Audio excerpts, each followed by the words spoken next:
Why, hello, and I hope you all have had a great morning. Welcome to Youth Speak Productions, where we are a firm believer that in this space, youth speak and you as the audience listen.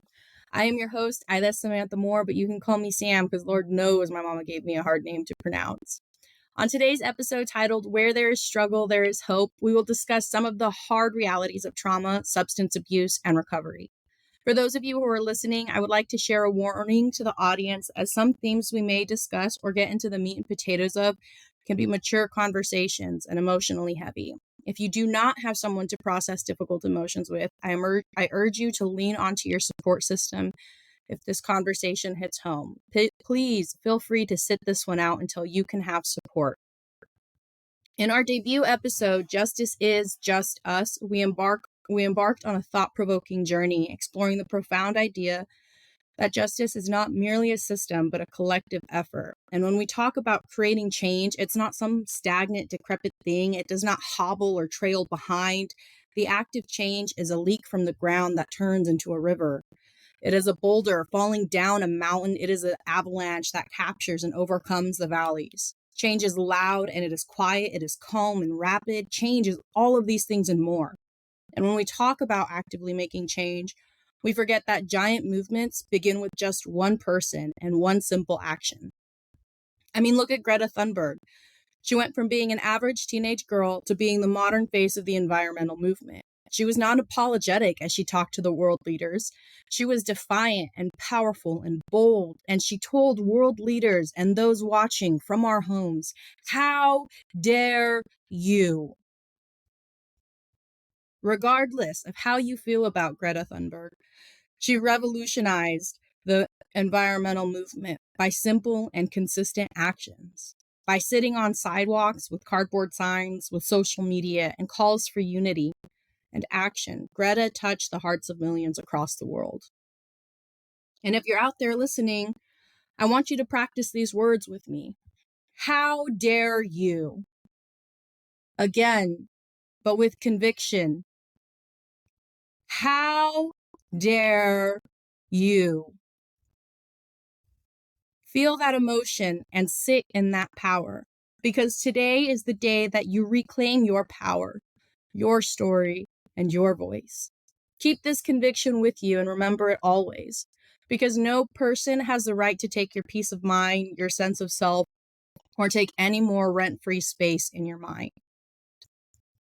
I remember being 13 years old in foster care, and while my story is not unique in the fact that I was separated from my siblings, I remember a lot of social workers and counselors and all of these people saying all of these great things of where I could go, of who I could be.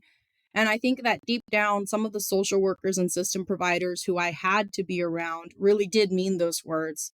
But I, as a 13-year-old girl, could not fathom that there was a reality or a world where someone who had lived through what I had lived through had made it.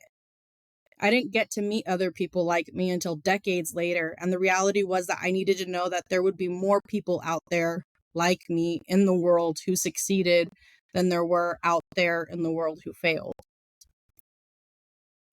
Deep down, I needed to know that it was possible for someone like me to be the person who I wanted to be. And for a long time, I really didn't think it was possible. I really didn't think that there was such a thing as happily ever after or living a life that you're going to be happy and comfortable living, especially for kids from my background. And this episode is dedicated to all the young people out there that just needed to know that someone somewhere out in the big blue world made it past foster care and went from surviving to thriving. And I'm thrilled to introduce a remarkable guest who will shed light on a very unique and inspiring story. Our guest today is someone who has faced the depths of addiction, confronted the challenges head on, and emerged with a story that resonates with the theme of finding hope amidst adversity. Ladies and gentlemen, please join me in welcoming the incredible Michael Horton, also known as the voice behind Whoville. Michael brings a perspective that adds layers to our conversation about trauma, substance abuse, and recovery. His journey is a testament to the resilience of the human spirit, and we're honored to have him share his insights with us today. So without further ado, let's welcome Michael to Youth Speak Productions. Michael, thank you for joining us. How are you doing today? I'm doing pretty good. How about yourself? I am doing great. Honestly, I'm kind of super pumped that we're finally being able to do this. Just because Yes, I think it's really neat that we both are very passionate about systemic reform, but that passion looks very different, right? Me coming from the perspective exactly. of nonprofits, but you coming from music and being really local and centralized to those grass movements. I think that's amazing. Um, with that being said, for those of you who don't know, Michael and I go way back, like elementary school back. Um, Yes, I think it was fifth grade. I think it was. Yeah, it was crazy. And it was so funny because we were like those two super nerdy kids that literally knew everything. And we'd actually be like, no, the War of the Roses actually happened this year, who was it, Mrs. Thornburg or Thornhill or I Compton? can't remember. Yeah, Compton. Yeah. Compton. Yeah, it was Mrs. Compton. Oh my gosh. And she'd be like, no, the textbook is right. And we'd be like, Google it. Oh my Yep. gosh, she would get so mad. But yeah, those were some fun times.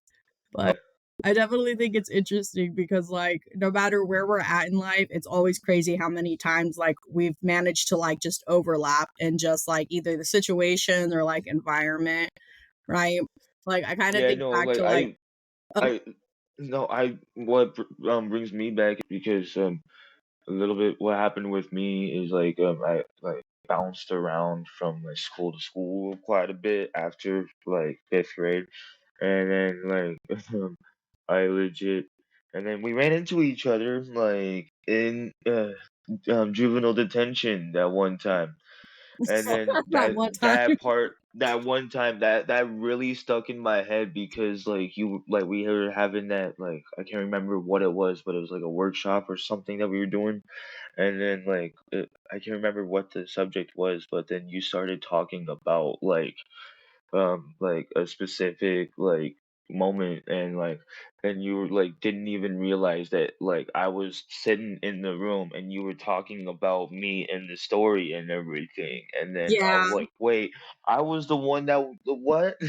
And made it just realizing like it was such a small world, and realizing that our paths would overlap again. Yeah.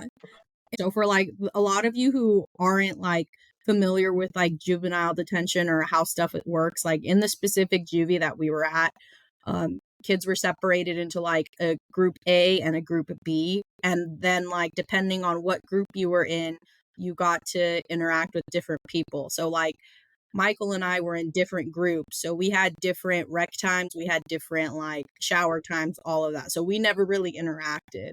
So didn't actually, I think that was the first time I actually saw him. And that was in the facility that was that day during that workshop. And we were actually talking about, I think we were talking about bullying um, and how bullying it looks different, and it's not one of those things where it's you can label it and you can define it because it looks so different depending on the circumstance and the environment. And so Yeah. I was talking about how I can't remember what grade it was, but or who started it, but somebody had started calling you Michelle or Michaela or something like that. Yeah, no, it was Michelle. I remember um I I came from dirt poor, high Mhm. waters, and one time I had to wear my sister's clothes, and it was a bright pink Sergeant Peppermint shirt, That's like and right. and that's why everybody started calling me Michelle. Yeah, I remember that now. And then I remember calling you at one time, and it wasn't even me trying to be cool or anything. I kind of just thought it was funny. Retrospectively, back home, my family members call me Andrew. To this day, they all call me Andrew. There's a Yeah, family story behind it. So I never really thought of it being something as hard for you as it was in that moment and like living through as it was like for me. Like I just couldn't fathom like it being the same way, if that makes sense. No, and that's totally understandable. We were living on two different like worlds and everything. Like, yes, we had that common like ground of us being nerds, but other than that, like we lived different lives outside of school. Yeah, and it's so funny because even within like living those different lives, like I think the reason like we got along really well as kids is because like we were both really nerdy and we both really loved learning and stuff. But I also think that like as kids we kind of understood without really needing to speak a lot about like what was going on at home. Like because we both had, Yes. I won't say we had very similar like childhood But back. we both came from a lot of struggles. We understood that we had that empathetic like bond that we're we're in this together. Yeah, and I also think too that like when you go through foster care, like you kind of get like spider tingly senses of like, oh, this person also has been through foster care, and like, Yeah. hey, like, can we be friends or no? So like, I kind of think like that also played into it, and so kind of going back into this discussion, like I really just love the fact that we can always find a way to like reconnect and come back to this journey, like always like stepping away from each other but then coming back later on. Yeah. And I think that for both of us, like when we talk about our personal experiences and our journeys, like addiction looks different, and I think that for like a lot of people out there it's very hard for them to wrap their minds around the fact that like addiction Okay. isn't like this person who is like cracked out of their mind, like they're seeing stuff, like doing crazy stuff on Exactly. the sidewalk, right? And I think that like that is such an important thing to talk about because when we talk about like juvenile justice or foster care, like there are so many young people who like they use drugs as maladaptive coping skills to like deal with the issues that they're going through.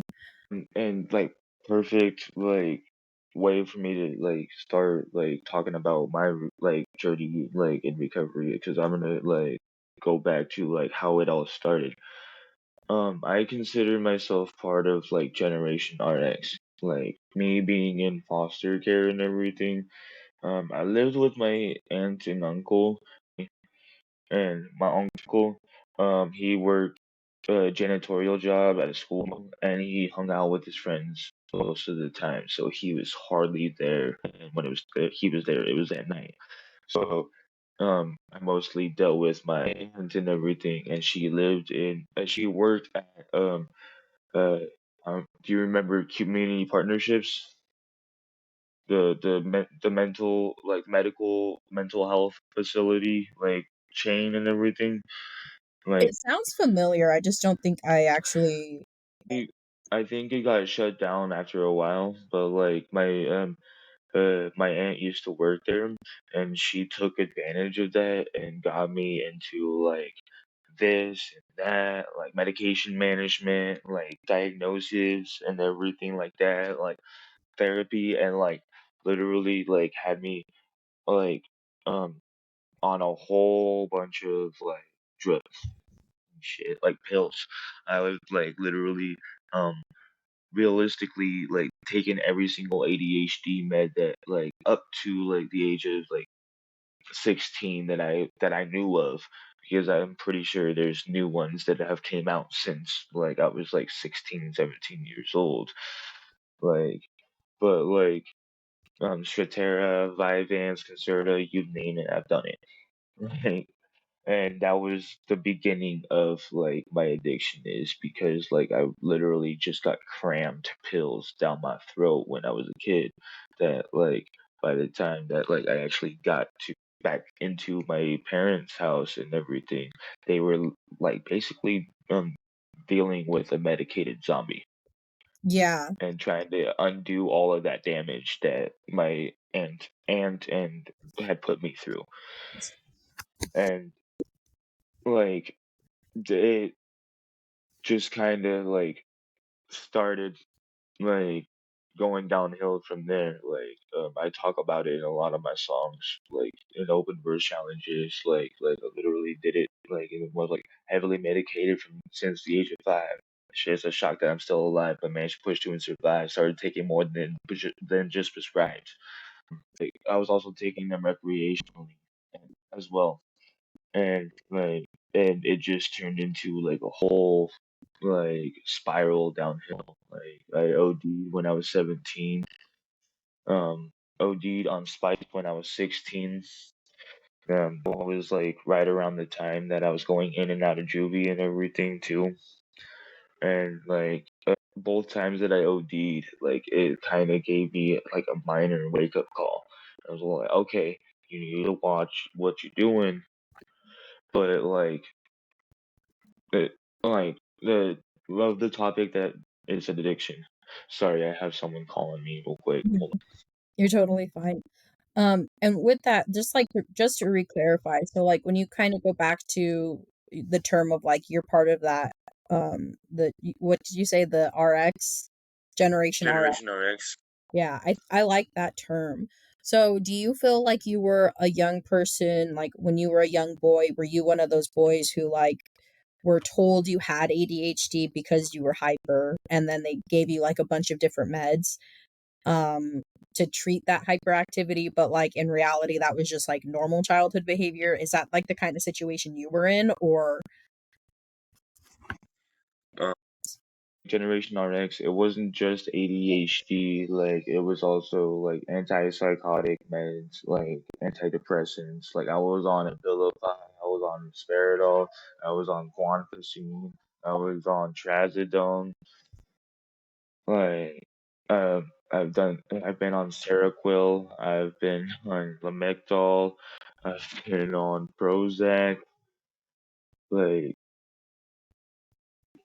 did you feel like when you were going through like back when you were in foster care, right, you were obviously a kid under 18, so you weren't able to make these choices for yourself, like when you went to med management or when you talked with your caseworker, like did you ever feel like you could bring these concerns to them, or like did you feel like they were receptive to like I any? wasn't even able to really speak in those sessions. My aunt was the one that was in those sessions with me, and she did most of the talking. Wow.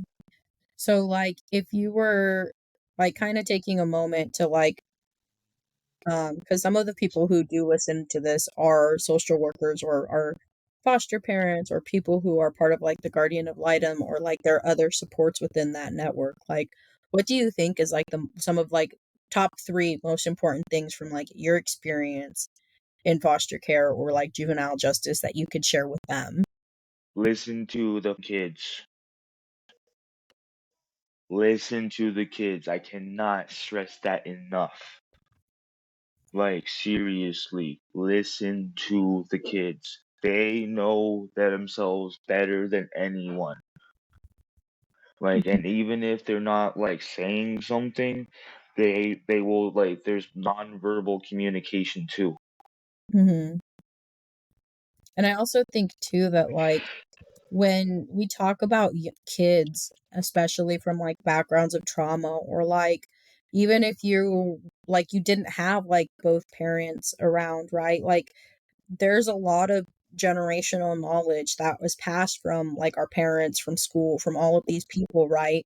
And so when we don't have all of these supports, like we don't learn as much as we should.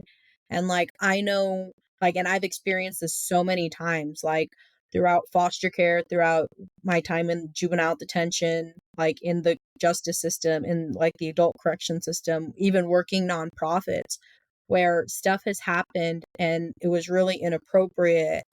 Um, and in my head, I didn't know that it was like I knew that I didn't like that I was being treated this way, but in my head, I didn't know like this is bullying. Oh, this is harassment. Oh, this is Exactly.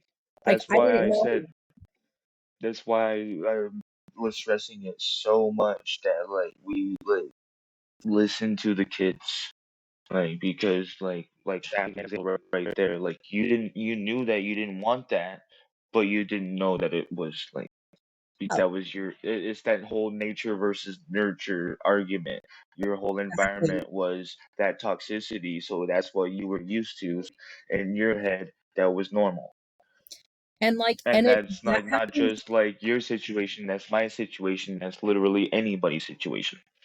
Exactly, and that happens so often, like, I can't tell you how many times, like, in the nonprofit job that I literally just was fired from, like, there was, like, very similar situations like that, like, when I was going to college at CWI, I had a situation like that. It's so crazy because, like, we talk so much about, like, how parents should be doing this stuff, but, like, realistically, we don't give parents enough resources or tools or skills to be No, able to do this, like, if you work like in the state of Idaho, right, our minimum wage is 7.25. If you're lucky, you'll be able to find something between 15 and 17 bucks. So in Portland, where the minimum wage is what, 15, 17 bucks an hour? no, it's like 13? 12, 13, I think it is Okay. like that. Yeah, like in Uh, Portland, like even there, like with that being the minimum wage, I would imagine it's still hard to find housing oh and yeah, no, like so like if it wasn't for the fact that like that'd be another topic we want to get into, um, the homeless epidemic. I guess the homeless epidemic out here, like it like stems into like the addiction as well. Like there's a lot of parallels and overlaps. But like before like I get fully into that, all I was gonna say about that is like if it wasn't for the fact of like my like voucher that I got like through Section 8 and everything, I would literally be paying 1363 out of pocket for a 2 bedroom apartment. yeah. And like that's so crazy because it's like back when we were kids, like you could find a 13 bedroom for like 700 bucks. Like so I was gonna say, kind of going back to like the conversation of like uh, going through struggle and finding hope, like because I feel like your your story with foster care, like it kind of goes past like where we were at. So like I think where you had left off, you had just overdosed when you were 17. Did you want to share? Um, uh, in between that time, there were a couple of other times where I was put back in foster care. Like, back when I was like 10 years old, me and like, I think it was right before like me and you actually met, like in Mhm. elementary school. Like, my mom and dad had separated, and we were living with my mom. And like, towards the end of that school year of fifth grade, was when we got yanked again into foster care. And like, that foster care wasn't necessarily as bad. It was when because my dad won custody of us, and that's where it really like the whole like getting the pills shoved down my throat get came back into play. It was when I was living with my dad, like because of all of that, like abandonment issues, all of that pent up anger, all of that past resentment, all of that like negative things that I've been holding back and did not have a way to release came out while my while I was with my dad, and my dad didn't know how to handle it, so he went the same exact route that like my aunt did and started like getting me on like fucking Vyvanse and Prozac and all that shit. Yeah. So when you say like you would, so when you say you lived with your dad and you would like freak out and you would act this way with your dad and he didn't know what to do, was it because like your dad was a safe space, or was it just like it was a toxic environment and like it was a situation where there was like some kind of like fight, for example, with you and your dad, something would Yeah, set it so off? like me and my dad, like part of it is like we just have that personality conflict. Like, Mhm. um, the other part of it is like, he's like text like, and he's worked on it recently, but like back when I was growing up and everything, he was a really, really big textbook narcissist, and that's where a lot of my addiction stems from, is from my parents, because I was raised around that's the reason why I got put in foster care in the first damn place, is because my dad was used to be a drug dealer, and my mom, and they used to do meth, and like yeah. So Yeah. I literally was exposed to drugs at such a young age that it kind of It was I normal. became I became part of the whole statistic. Yeah.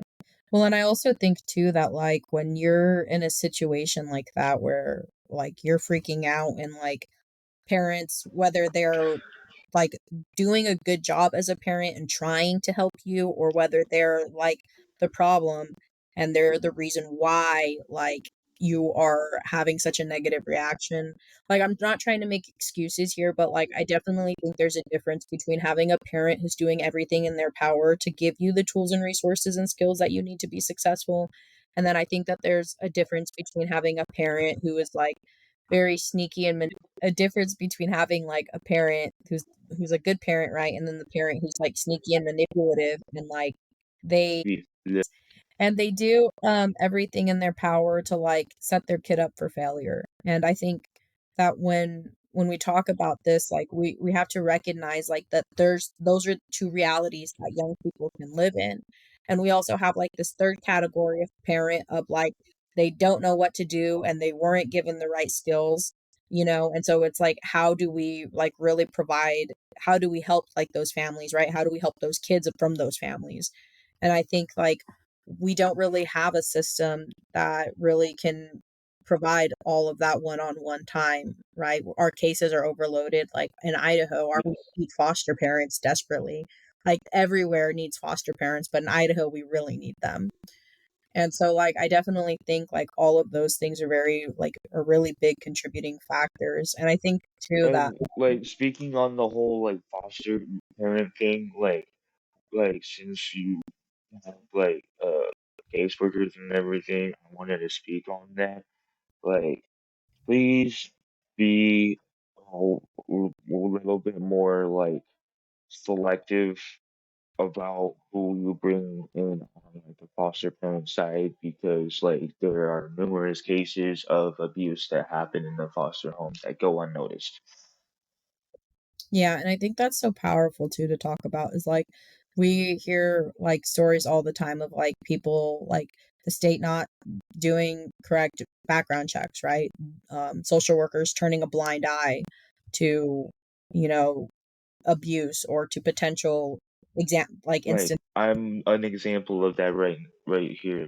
What I was talking about, I was in my aunt and uncle's custody for 6 years.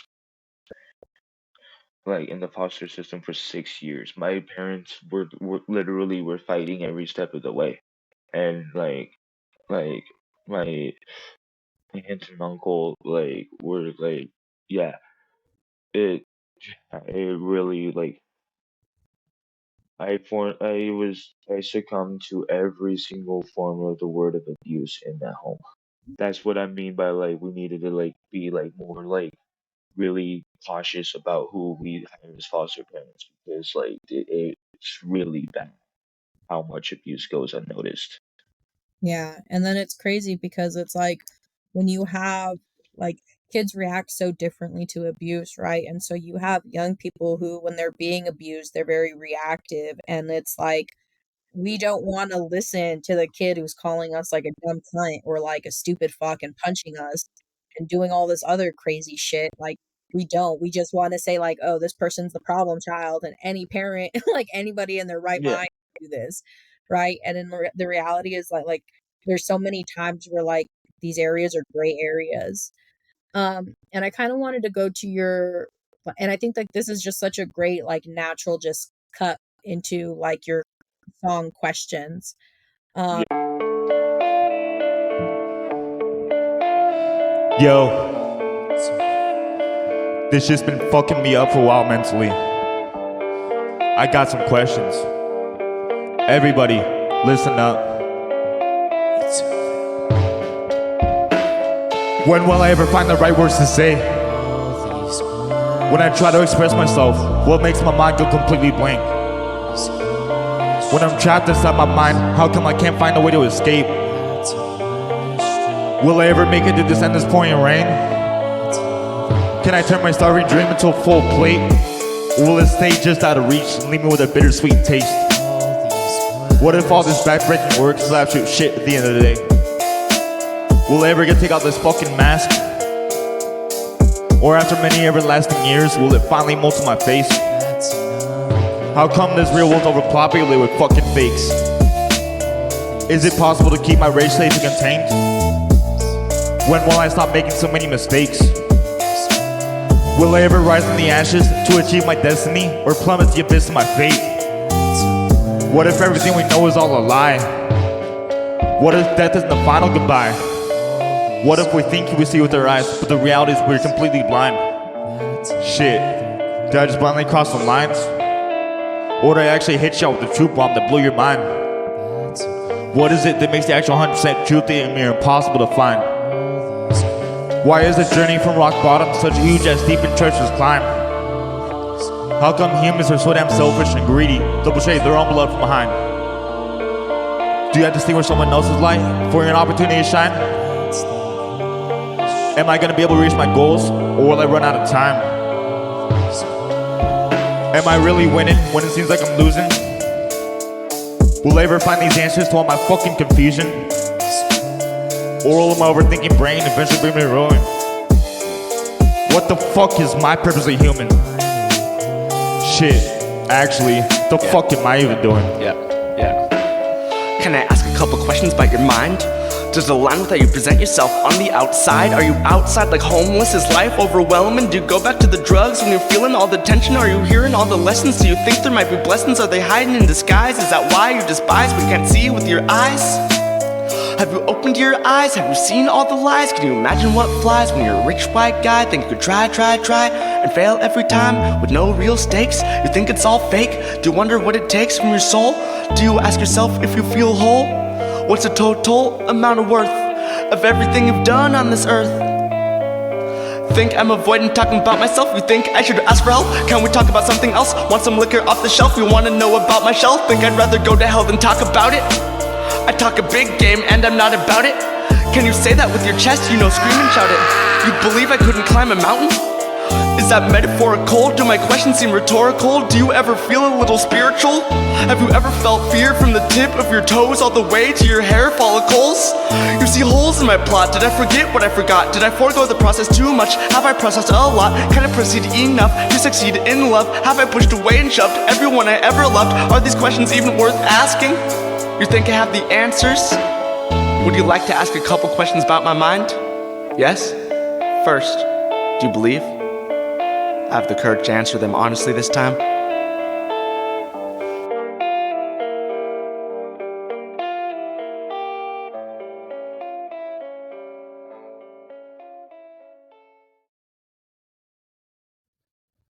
Okay, so I'm going to play this song. I really loved the bar that you had where it was like, how come the journey from rock bottom to the top is such a huge climb? And I feel like I think everybody can relate to that because like when we talk about sobriety and we talk about finally taking that step from addiction to recovery, like it takes you hitting rock bottom and like rock bottom looks so different for everyone. And I think So like that's a perfect segue to like how I got clean plugging. So my rock bottom was actually writing that song. I wrote that song in my rock bottom. Like so what happened is I touched on it a little bit before. Um Me and my baby mom like had finally realized that we were too toxic for each other, and we decided to split up. And then like it was really messy. Mhm.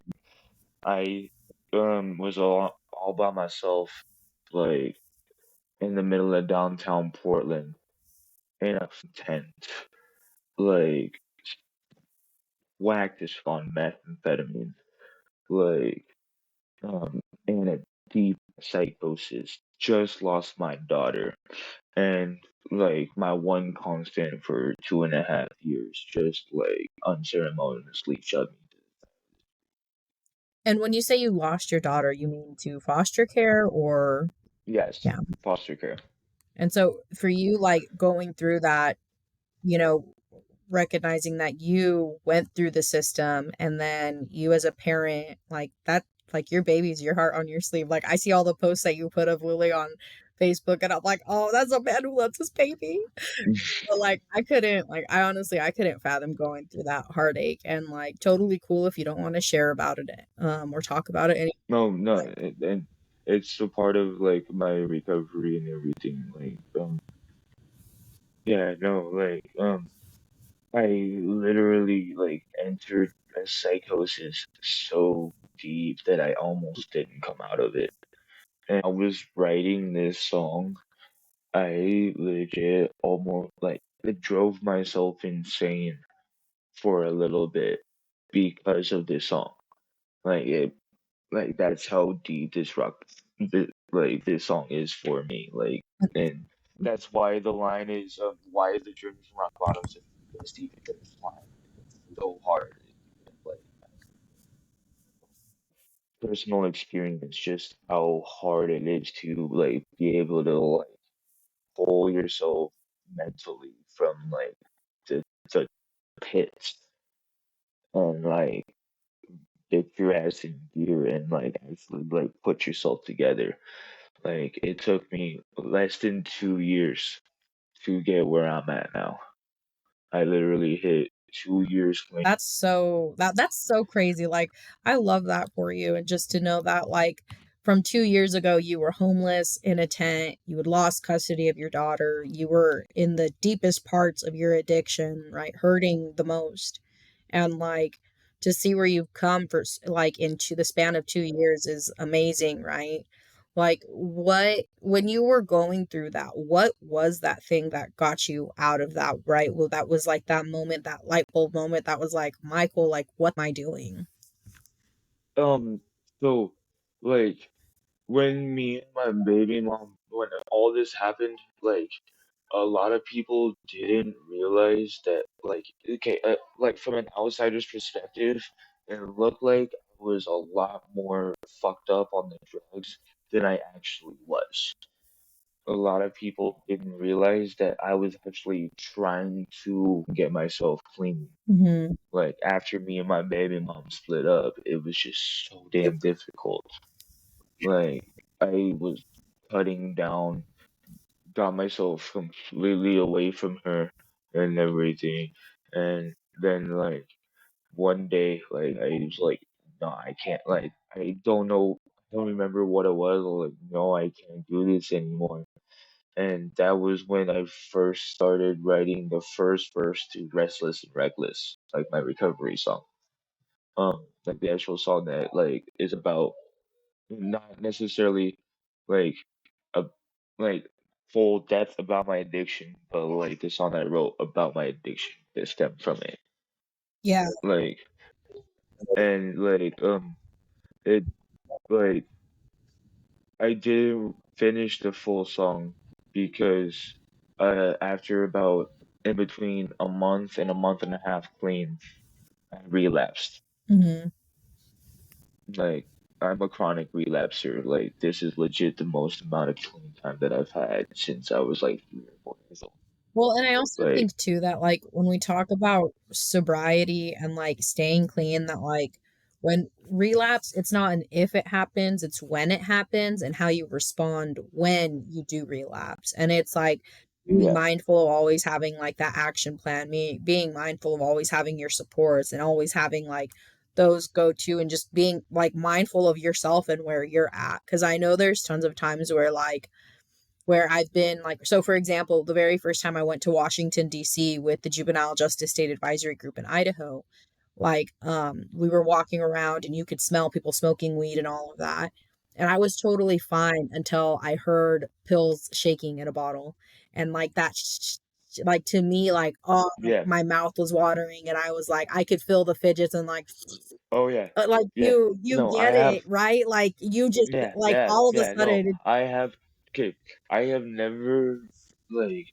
Don't get me wrong. Like I have like done ton of meth, but the one way I never did it was like shoot up. I never touched a needle when I was in my addiction.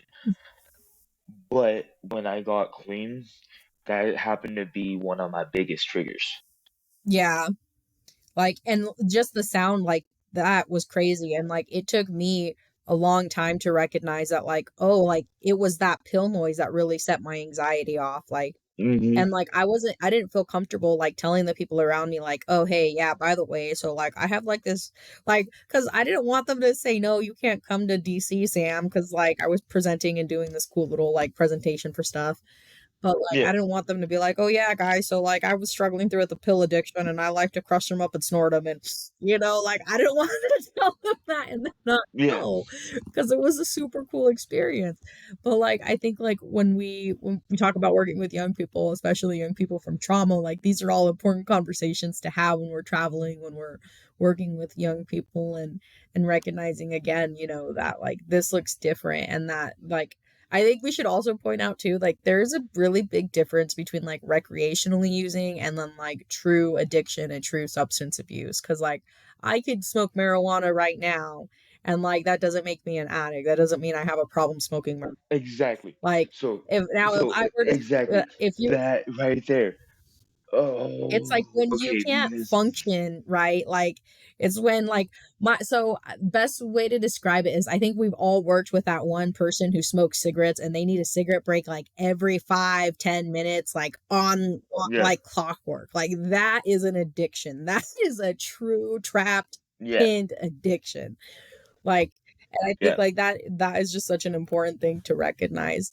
And I think there was But no. So like okay, like leading back into like my clean date and everything, kind of like talking about what you were talking about. I part I am in recovery, yes, but I don't do traditional 12-step recovery. I do implement 12-step recovery into my recovery, but I participate in harm reduction. yeah. And Like and I also think too that like it's important like to talk about that like some people like you can do other drugs like just because I used I like in your example experience I like you used to do meth that doesn't mean like you're all of a sudden you become an alcoholic when you start like drinking alcohol. But I'll give you back the yeah. floor. Oh yeah, no, like exactly. That's what I was trying to get at is like a lot of people like at least in like meetings and everything didn't realize that like for the first 5.5 months that I was getting like because I got clean and no rehab, no detox, no nothing, literally in a fucking tent in the middle of downtown, white knuckling it. Like all I did was smoke weed. That right there gives a lot of people a pause. Like, wait, you smoked weed, yet you consider yourself 2 years clean? Yes. The reason for that being is because if I didn't have the weed, like at that specific moment in time, like the withdrawals would have like done me in. Yeah. And I also think too that like there's a lot of people who use marijuana as like a medication, right? Like we live in a day and age where like you live in Portland, right? So you can literally go to a Yeah. doctor and get a license to smoke weed and it be 100% legal I and it can be literally like I can literally pull out money from an ATM, go to a store, show my ID, and get weed. yeah. And I see and like I think these are all important conversations to have too cuz like especially when we talk about like juvenile justice and like kids in the system whether it's foster care, whether it's corrections, whether it's the juvenile justice system wherever you may be at that like these are all important conversations to have because your definition of sober, right, is very different from my definition of sober, which would probably be very different from like this person like definition of sober than somebody who's listening, right? And they're all different and they're all correct. Yeah, and Like like like what I was trying to get at, like, and what you're probably getting at is like I totally like if I totally get people. There are some people out there that like they have to be like straight edge. mhm, Like they can't smoke weed, they can't drink, they can't do anything other than do nicotine and caffeine. Otherwise, next thing that you know, that they're shooting up heroin in the doorway. Like I totally get that and I totally respect that. When I say that I smoke weed, I'm not trying to influence anybody to like use weed as a way to like get yourself clean. If it works for you, it works for you. But don't sacrifice your own mental health mhm. over that. I know people personally that will get into a psychosis just because they take one hit off of weed. Yeah. Well, and I was just going to say, I think that's such a very unique perspective on sobriety. So, like, what would you recommend to, like, Johnny down the road in Idaho, like a state like Idaho where marijuana is illegal, red flag, illegal all the way, and they're on probation and they keep getting in trouble because they're smoking weed? Like, what is your advice to the to like Johnny down the road? And then what would be your advice to the probation officer of Johnny? Addiction, the opposite of addiction is connection. When you're addicted, you tend to isolate, like, and everything like that. Like, um, like one phrase that I've heard at least this time around of being clean that actually like honestly stuck with me. If being sober doesn't work, try recovery. And what I mean by that, like being sober, all you're doing is suppressing the urges. You're just going like doing the craving. Like you're just doing that. Like recovery is actually taking a hard look at yourself and going and part of like what this podcast is about. Where there's struggle, there is hope. Talking about doing that shadow work, about looking at your internal trauma and recognizing, oh yeah, this traumatized me, but I can move past it and I can heal from it. Yeah, and I think that that's so important is like when we talk about addiction, like we always talk about it being this problematic behavior like people are doing, but we don't really talk a lot about addiction being like this this really just bad coping skill, right? It's not even a coping skill, it's just escapism. Like literally addiction doesn't even have to be with drugs. It can be with social media, it can be TV, it could be with working, it could be with cleaning, it could be with exercise, it could be with eating. They like out here in Portland, there are so many different types of recovery, different meetings. There's a codependence anonymous, there's a sex addicts anonymous, there's an overeaters anonymous, there's a gamblings anonymous. Like there's like if you struggle with it, you can find it. Like addiction is not just drugs. That's one thing I want to make very clear. This does not apply just to anybody that is struggling with like drugs. Like if you're struggling with eating, if you're struggling with gambling, this would help. Like the opposite of addiction is connection. Like reach out to people.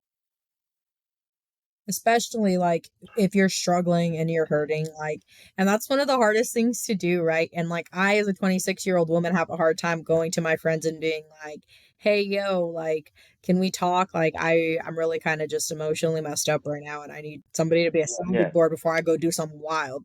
Like, and it's hard to be able to like let someone in on like your own personal struggles, yeah. but at the same time though, that's like you like honestly a perfect segue into like my song, like one my one like your favorite song that I've done. Oh, drown. Like Yeah. it can make you, it can you can literally drown in your own emotions Yeah. if you and your own thoughts and your own feelings if you do not reach out. I know from experience. but like that was kind of what that song was about, was like me trying to get all of that emotions out so that I didn't drown. And then just because we're getting close to that time frame, I have a couple more questions for you. So when you Okay. were trying to go through this process of getting your daughter back and all of this stuff, what did like system providers, so what did social workers, attorneys, guardian ad litems, did they do anything that was helpful in your case? And totally okay to be Yes. honest and say like, Don't okay. don't get me wrong. Don't get me wrong. Like, I am extremely grateful for like everything that ODHS has done for me. However, I do have my like things I would like to say. I am a single father. Like, let's start off with that. On a national average, like out of single parent households, and if I remember right, the statistic is there's only 15% of me Mm-hmm. in the entire US. And like we are like legit treated we get looked at like differently, like looked down upon way from society because of the fact that we're single fathers. Like, and it just like I have legit know of cases where where moms would get like, because Oregon being a mother state, moms would literally like get like a month clean in rehab just so they can get their kid back, and next thing you know they're back doing their same exact. Yeah. Yeah, I had to like literally, I could not see my daughter for 6 months in a DHS office because of the fact that I was still struggling with meth. Yeah. And I think like that's such an important thing to highlight is That's the a despair. double standard right there.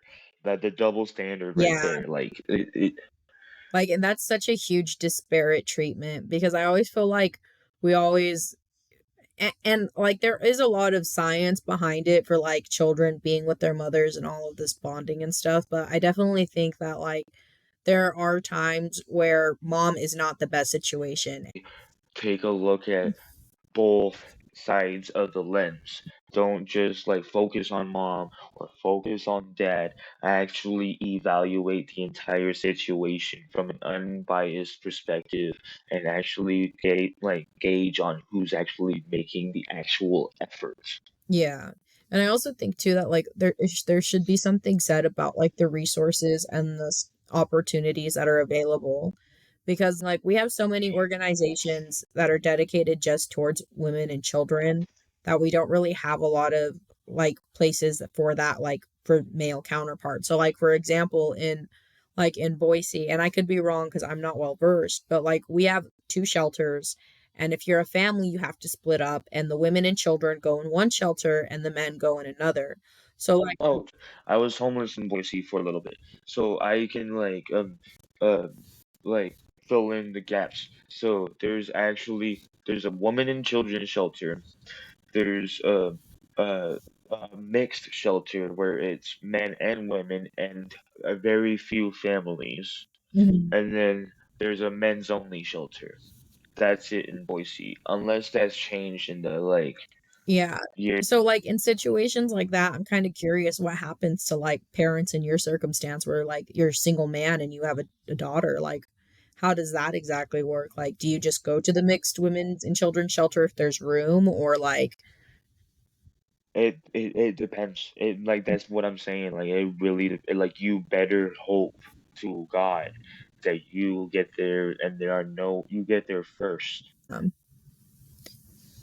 and there are no other families that already have that slot. And even then, even staying in the shelter, from what I've heard, it's literally all the families are staying that stay in one bed. that's so crazy. Like you literally have there's people with like 5, 6 kids that stay in one bed. I'm kind of curious how much if it, at all it's changed, because I know like with the pandemic and like with the crazy development that's been going on in Boise, um that it's been kind Yeah, of no, I hard on a haven't lot of been to locals. Boise since like I haven't been to Boise since like 2020. Yeah. Yeah, 2020, 2021. So like it's been a few years, so it's probably changed since then. But like from last what I heard, well, last time I was there really wasn't. Like being homeless, you have a target on your back. Oh yeah, no, without a doubt, because you're an easy victim. Like you don't like if you're homeless, you probably don't have a cell phone, you probably don't have identification, like you probably won't be able to call 911 or get any kind of help if you do need help. Like and because you're homeless and you don't have any of these status symbols, like when you call for help, are the police going to take that seriously? Are the social workers going to take that seriously? So I get it. I get it. I've been there. Like I've been homeless. Like I have a felony and like I'm barred from like any and all like low income housing as a result of that. So I think like around artists in the Portland area, right? Yes, most of my music is about my struggles and like my life and like what I've gone through. Yeah. Like, And so um, how did you go from being in a tent to like performing at concerts? so out here in Portland, one thing I'm grateful about is like, if you're under 25, like if you're like 22, 23 or lower, like even 16, 17 to like 22, 23, you have a really good fighting chance of getting off the streets. But it's only if you yourself can apply it. They have a whole bunch of drop-in centers for the youth specifically, like 18 to 25, some of them even 16. And like you can like take showers, you can hang out, you can charge your phone, you can get a hot meal, you can like and then like um one of like a couple of these places are like technically schools. Like they focus more on like exploring like people's passions, and like they kind of like push people's passions, and that's kind of how I've been able to like perform and everything. It started off as um there's this place called Pear, and they had like they're like an artist school, like, and like they had a music program that I heard about before the pandemic, and then when the pandemic happened, everything got shut down and they did away with their music program. And then like I came around Pear right around the pandemic, right around when the pandemic hit, and like that's when I really started writing music and everything, and I kept on showing like the staff there. I'm like, hey, I got these songs. I heard you guys got a studio. I'm trying to get in that studio and everything, right? Mhm. And eventually they brought it back. Like I finally pestered them enough that they're like, okay, let's see what you got. And eventually it's turned into like me opening the studio to have it. Wait, Whoville's doing that? I want to do that. And then it turned into like actually my hat is one of the organizations that I was performing at. It's called Artist Mentorship Program. It stands for AMP. Like it stands for Artist Mentorship Program, and like it it's been around since like for like 20 years or so, but like it just recently became its own nonprofit once again. Like it has its own building and everything, Mhm. and that was where like and I was one of the pioneers of getting its own building and having it be its own entity once again. And like so I like we literally have a stage up in that building. Like we have a recording studio, we have a whole bunch of instruments, we have a whole bunch of like arts and craft work, like everything for like anybody that is like creative would they would be like in a kid in a candy shop, to be honest. Like at least with like the supplies that they have. And if they don't have what they are particularly looking for, then like they can ask the staff, and the staff will look for it. That's super cool. If there was one thing you wanted to share with people out there whose story and struggle are similar to yours, what would it be? I have a couple of things. I touched on it before. The opposite of addiction is connection. It is okay to not be okay. What I mean by that is like everybody is gonna feel depressed, everybody's gonna feel angry, everybody's gonna feel shame, everybody's gonna feel guilt, everybody's gonna feel all that. It's okay to feel those emotions as part of being human. Like, experience those emotions, but don't let them control you. Like, legit, that's been one of the biggest things that's helped me out, like, in recovery, is being able to sit in my uncomfortability. Like, knowing that I'm depressed and being able, okay, all right, I'm sitting here. I know I'm depressed, but it's just gonna happen. Like, it'll eventually pass. And then once I started like noticing that like it's getting me to the point where I'm literally like in like not doing anything for days, I will be like, nah, this is this is not okay, and I will start doing dishes. That's first thing that I start doing is doing dishes. When I start doing dishes, immediately start feeling better. Like just little things like self-care, huge for like when you're experiencing emotions. Yeah, and that's such an important thing to talk about too, like especially within any kind of sphere of advocacy work. Like, so for me, I went from having this job that I super loved to being fired from it, and it was like super sketchy, like beyond sketch. And like I went through like this super big like 3 week like depressive thing where like I had gotten sick. Like when I was fired, like they couldn't even tell me when my insurance was canceled.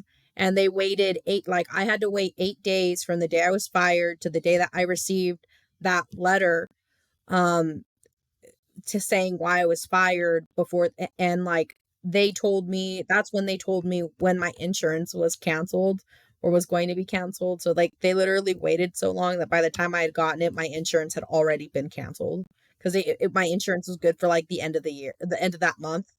Yeah, they did me dirty. And like they knew that I was like that I have medical issues and that I get sick really easily because like I'm immunocompromised. I have a stupid stomach, but Yeah. it's what it is. It is what it is. And like so like I went through this really big depressive episode. You used a phrase, you used an exact phrase that, like, I honestly wanted to throw in there as final advice. It is what it is. Yeah, it is what it is. Sometimes you got like life hands you cards, but like it's what you do with those cards that matter. Exactly. Like, literally, master the mantra of it is what it is. Like, when life goes shitty, like, it is what it is. Facts. That's what you're saying. Oh, yeah. So my bad. So I was just gonna say like I'd gotten so sick and like I laid in my bed and I was like crying and doing all of like this like weak, lame energy, like low energy, just stuff. Like I mean, when I say like I was a mess, I mean I didn't even brush my hair for 3 weeks. Like I had mats in my hair. I did not eat. Like when I literally say I can fit into the pair of pants and the pant size that I wore in middle school. I mean, like I can literally fit into those pants right now. That's how much I did not eat. Like just because I just couldn't. And like it was so hard to go back to counseling and to go back to med management because I've had negative experiences with that too. And it's like kind of going back to your statement of it's okay to say it you're not okay, and it's okay like if you have to go back to like counseling and med management, like that doesn't like when I was growing up that made you weak as fuck. Like Loki, we Yeah, used to make yeah, fun of the exactly. kids like who go to chemistry. Exactly. I We Yeah, pick on yeah, them exactly. like So, like, both of us saying that it's okay to fucking speak up and say that it's not okay, please do speak up. So many people that I've known lost in the past few years, like, and a lot of them, it literally stems from the fact that they did not reach out. Yeah. Or it's like some of the people that we may have lost along the way. Like, fucking, the other person didn't reach out to them. Yeah. Because I also know that sometimes you can't reach out. Like, you may be screaming, like you want to reach out, but you just can't. So sometimes, like, it takes that other person to be like, hey, Mhm. what's wrong?